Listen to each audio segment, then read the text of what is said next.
흔히 뭐라고 부르는 도형극한 문제입니다. 자, 문제 함께 보겠습니다.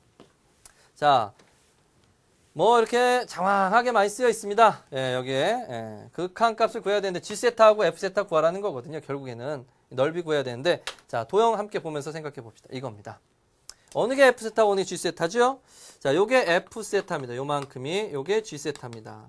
그래서 직각삼각형이니까 밑변 높이, 뭐 밑변 높이 구하면 될 것 같아요. 그렇지요? 네, 그래요. 맞아요. 자, 그럼 여러분, 여태까지 여러분들 기출문제를 많이 풀어봤다면 여기가 세타라면 바로 여기가 2세타라고 바로 쓸 수 있겠죠. 뭡니까?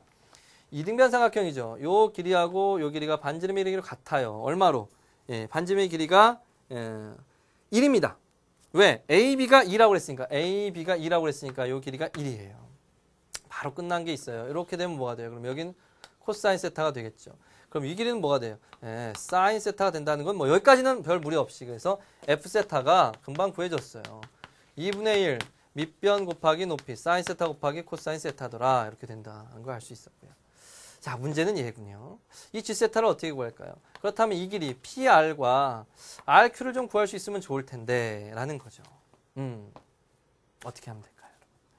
직각삼각형에서는요, 각을 찾아내는 것이 우선 먼저입니다. 사실은 이렇게 되면 2세타하고 요 각하고 더하면 90도죠. 그럼 요 각도 역시 마찬가지 90도가 돼야 됩니다. 이렇게 더해서. 그쵸?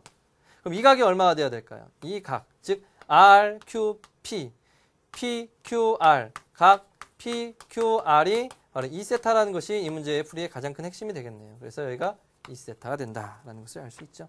그래서 도형극한 문제치고는 아주 어려운 문제축에 속하지는 않습니다. 그래서 이렇게 됐으니까 이제 이 길이만 알아내면, 수선의 발을 내렸네요. 이 길이만 알아내면 삼각 B에 의해서 구해낼 수가 있겠네요. 자, 그럼 여기가 2세타인데요.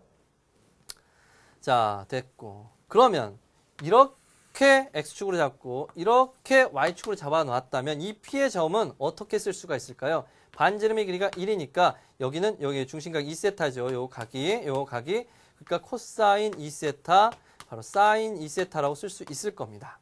따라서 이 길이가 뭐가 됩니까? 예, 높이인 바로 사인 2세타와 동일하다 하는 것을 알 수가 있겠죠. 요 길이가. 수선의 발을 내리는 거니까. 자, 끝났습니다. 왜 끝났습니까? 우리가 구하려고 하는 G세타라는 것은 2분의 1. 밑변이 뭐냐면, 이걸로 잡아도 상관없고. 그래서 PR 곱하기 RQ거든요. QR. 뭐 이렇게 되면 되겠죠. 근데 PR, QR을 세타로 표현할 수가 있어요. 자, 먼저 R부터 구해볼게요. PR은 어떻게 되죠? PR 여기 있네요. PR은 사인과 그 값이 같군요. 어떻게 돼요? 사인 2세타는 바로 뭐가 되냐면 PQ분의 PR이다 라는 거죠. 자, 여러분, 어떤 삼각형이 있냐면 여기에 직각삼각형이 있어요. 이렇게 PQR이라는 직각삼각형이 있다고. 이렇게 생긴. 여기가 P고 여기가 R인데 여기가 직각이에요. 그리고 여기가 2세타예요. 그리고 여기가 Q예요. 이런 직각삼각형이 있어요. 근데 이 길이가 사인 2세타로 주어진 거예요. 사인 2세타로. 그러면 사인 2세타는 이것분의, 즉 PQ분의 PR이었단 말이에요. 사인 2세타니까 이렇게 되는 건데, 그런데 PQ가 사인 2세타잖아. 사인 2세타야. 그래서 PR은 바로 뭐예요?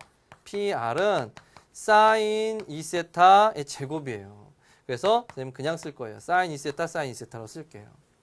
자, 마찬가지 이유에 의해서 코사인 2세타를 구해보면 코사인 2세타는 이것분의, 즉 PQ분의 QR이죠. PQ분의 QR이에요. PQ분의 QR이 코사인 세타거든요. 그래서 PQ가 뭔데요? 사인 2세타예요. QR. 따라서 이제 바로 할 수 있는 학생들이 많아요. 대부분. PR은 사인 값이네. PR.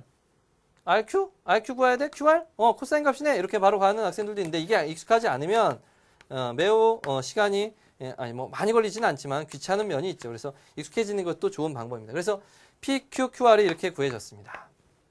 그래서 자, 우리가 구해야 되는 극한값은 뭐였냐면 리미트 세타가 자 0의 우극한으로 가까이 갈 때 G세타분의 세타의 제곱 곱하기 F세타였습니다. 그래서 구해보니 세타가 자 0의 우극한으로 가까이 갈 때 G세타는 뭐였냐면 2분의 1 바로 뭐였어요? PR 곱하기 RQ, QR이었단 말이에요. 그래서 2분의 1, 밑변 곱하기 높이 이렇게 두 개 곱해주면 돼요. 그래서 늘었을 거예요. 사인 2세타, 사인 2세타 이게 됐고 사인 2세타, 코사인 2세타, 사인 2세타, 코사인 2세타 뭐 상관없습니다. 이렇게 써나 저렇게 쓰나 어차피 다 약분 될 거니까 세타, 세타 약분이 아니라 극한값이 존재하는 것들이니까 세타의 제곱을 세타, 세타로 썼고 F세타는 뭐예요? 2분의 1 뭐였냐면 사인과 코사인의 곱이었죠. 사인 세타, 코사인 세타였다라는 겁니다. 자, 그러면 우선 2분의 1하고 2분의 1은 약분시키고요. 이렇게 해서 극한값이 얼마입니까? 이렇게 해서 극한값이 얼마입니까? 이렇게 해서 극한값이 얼마예요? 얘들은 극한값이 어떻게 돼요? 세타가 0으로 가면 1로 가지요. 얘도 1로 가지요. 따라서 극한값이 이렇게 해서 2분의 1이 되죠. 이렇게 해서 2분의 1이 되죠. 이렇게 해서 또 2분의 1이 되죠. 이렇게 해서 1이 되죠. 그래서 답은 8분의 1이다라는 것을 알 수가 있겠죠. 물론 뭐 사인 2세타의 세제곱 그리고 세타의 제곱 사인 세타 코사인 세타로 해도 됩니다. 그래서 이렇게 묶고 사인 2세타의 제곱 세타의 제곱 해가지고 뭐 이렇게 해도 되겠죠. 뭐 어떤 방법이든 이렇게 하면 됩니다. 끝났습니다. 그래서 이게 P분의 Q죠. 그래서 제곱 제곱해서 요거 제곱이니까 64 플러스 1에서 65가 답이죠. 자, 다음 이제 28번 풀 텐데 자, 여러분 뭐 이런 도형극한 문제들 여러분들이 아마 충분히 잘 풀 수 있었을 텐데 한 번 더 공부를 해야 됩니다. 이렇게 이제 빨리 풀 수 있느냐 이런 것들은 생각해 봐야 될 필요가 있어요. 자, 다음 이제